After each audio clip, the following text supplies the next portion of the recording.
ካለ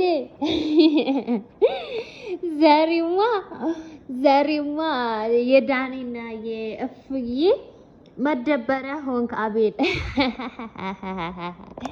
ደስ ሲል ጉራግኛ መጨፈር ጀምሮ በዙሪያ ተከበክ። ኧረ ጉድ!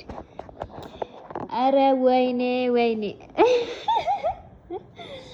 እኔ እንደዚህ ሰው ደስታል። ወንድሙ እኮ ነው እንባክህ ተተሰተ እንደውም ማለት ነው ሌላ ሰው ሳይሆን ወንድሙ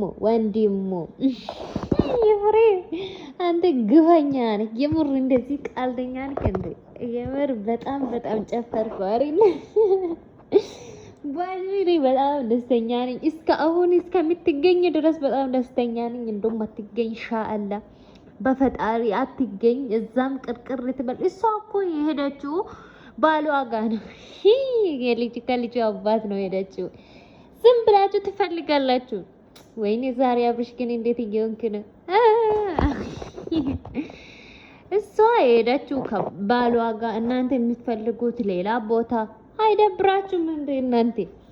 ሩታና ፋኢሳን ምን ሊያደርጓት? ምን ያደርጋሉ?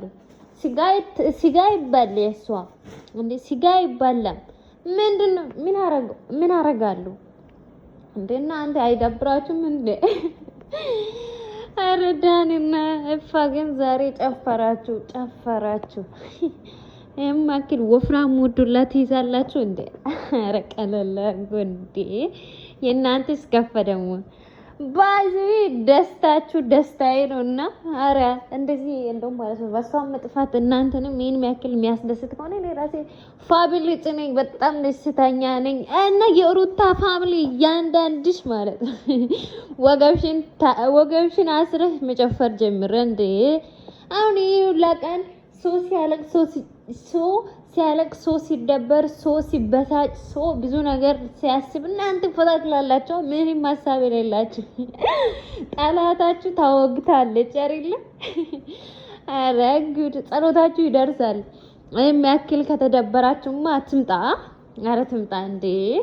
ምንም ቢሆን እኮ የልጁ አባት ነው። አብርሃም የሚያክል መከፋት የለማ። ትምጣ። ኧረ ይብቃ ትምጣ። እንደውም ዛሬ ትምጣ።